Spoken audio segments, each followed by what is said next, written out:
Alright, so at this point we're actually done. Well, as I said in the last video, no, we're not done. And in fact, our application won't work at the moment. Now remember that the way it's currently written, it assumes that the locations are all available in memory. So it actually loads all the locations in memory. But of course, that's now no longer true. What we need to do is now when a player moves to a location, we have to load that location from the random access file that we've created. So to achieve that, what we need firstly is a getLocation method in the locations class. And we also have to close the file when the player quits. So we'll need to add a close method as well. So let's start off by adding the close method, mainly because it's easy. So I'm going to go back to locations.java. And we'll just add one right at the bottom. Public void close. We're going to throw the IO exception. And it's going to be simply ra.close. Closing the random access file when the player quits the game. Now the reason that we're throwing the IO exception is that we're going to let all the exceptions bubble up to the operating system, meaning that the application is going to exit and the exception will be written to the console. So in other words, we're not going to be doing any processing with any exceptions we do get. Alright, so the next thing we need to add is a getLocation method. And this is going to be used anytime the player moves to a new location. And what I might do is just put that code back up here towards the top. And I'm going to delete this old static initializer block code because we no longer need that. We obviously replaced that. And so let's use this location for our getLocation method. So we'll need to return a location object. So we're going to do public location, getLocation, and we're going to get the location ID passed as an argument. So location ID, and we're also going to throw an IO exception and not deal with those directly in this method. Alright, so firstly we need to get the index record for this location. So it's going to be index record is equal to index.get, and it's going to be the location ID that's passed as an argument to this method. And next we want to start accessing the file, the random access file. So it's going to be ra.seek record.getStartByte. So we're pointing to the correct offset so that we've got access to this location from the random access file. Let's read the ID. Int ID is equal to ra.read int. Then we want to read the description of the room. That's equal to ra.read UTF. Exits is the next thing. So we're going to do string exits is equal to ra.read UTF again because it's a string. And then we want to extract the various exits, which if you remember are actually saved with commas between them. So we'll create a string array to do that. String array exit part is equal to a new string. And it's going to be exits dot split and a comma. So we're actually getting all the various exits for this particular location and storing them in a string array exit part. Alright, next thing we need to do now is create a new location. So it's going to be location is equal to a new location. We're going to pass the location ID, the ID of the room, and then also the description. And for the third argument, for the exits, we're going to pass that null initially.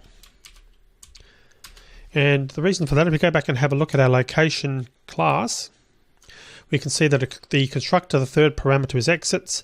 And from previous videos in this course, we've worked on the location class. And you can see here we've got a test that if the exits are passed to the constructor, then we're creating a new linked hash map. Otherwise, we're just creating a new empty hash map, a linked hash map. And then we're actually adding, in either case, a default exit for quitting, which is for location ID 0. So in other words, we're using the constructor here where we haven't yet got the exits, and that's because we're going to create those and then manually update them. Alright, so we're passing null, as I mentioned, as the third argument. So it is still initializing the exits in the location. So consequently, what we need to do now is we need to send the exits. So we'll do a test here to make sure we're not dealing with location ID 0, which is the one that we've set up to quit the game.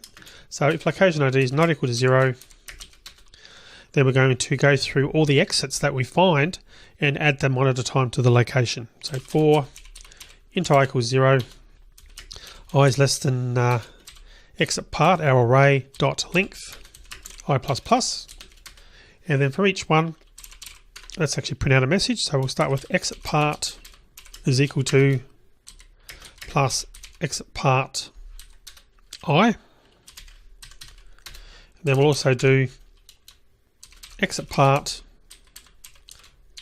plus 1 is equal to plus exit part I plus 1. So we're just printing out what we can see in the array. Let's now get the direction. So it's going to be string direction is equal to exit part I. So we're grabbing the actual direction for the location, and then the destination is equal to integer dot parseInt, and it's going to be exit part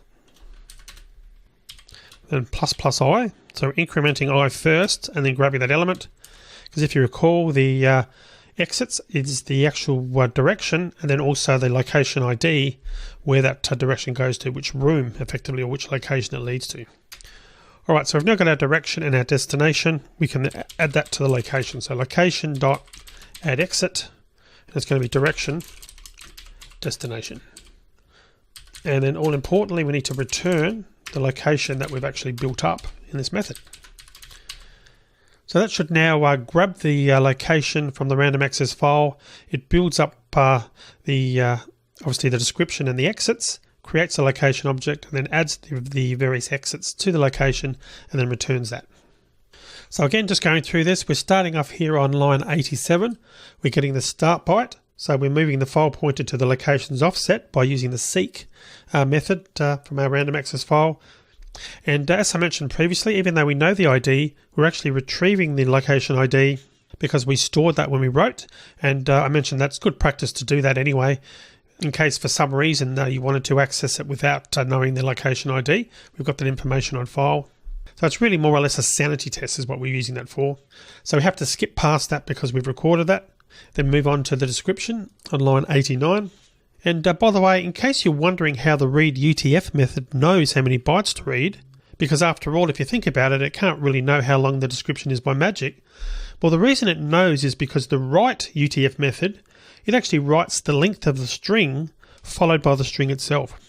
So therefore, the read UTF method reads the length first, and then it reads the appropriate number of bytes. So that's all happening behind the scenes, which is pretty cool. Right, so after getting the description on line 89, we're then retrieving the exits, and then we're extracting that into a string array, which you saw on line 91, and creating a new location object that initially has no exits. And then from lines 96 through 101, we're actually adding the exits to the location. And I added new string exits here. I didn't have to do that. I could have just changed that, by the way, and just made that exits. Either way will actually work there. It's probably better to do it that way to avoid any confusion. Alright, so at this point now we've got a method, getLocation, that we can use anytime we move the player or the player moves to a different location. So what we now need to do is go to the main class's main method to get or to actually add the call to the getLocation method rather than getting location information from a map. So let's go back to the main method. We'll have a look at our main code here. So basically before the while true, what we need to do is we're going to start off by creating the first location. So it's going to be, we'll actually get rid of this commented out int location equals 1. So after the lock equals 64 on line 29, we're going to add location,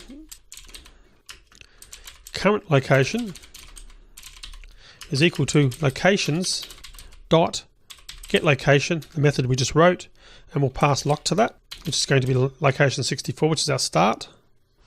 And what we're going to do is up here, we're going to throw the exception as well. I mentioned we're going to do that for our exceptions.